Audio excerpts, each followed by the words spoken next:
నేను నిన్ను కరుణిస్తా. The valuable word అంటారు. ఆ మాటలోని అన్నీ ఉన్నాయి.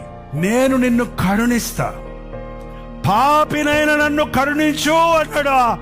ఆ సొంకరి నీతిమంతుడిగా తీర్చబడి ఇంటికి వెళ్ళాడు బైబిల్.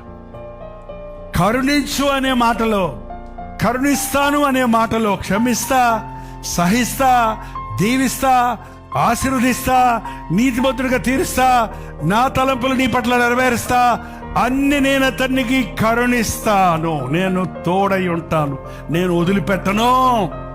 నువ్వు తిరిగావు కాబట్టి, నువ్వు అంగలారుస్తున్నావు కాబట్టి, నన్ను తిప్పు నేను తిరుగుతాను అన్నావు కాబట్టి నేను నిన్ను కరుణిస్తా. నువ్వు తిప్పు తిరుగుతాను అన్నావు కాబట్టి నిన్ను క్షమిస్తా. అంతే మనం చేయాల్సిందండి.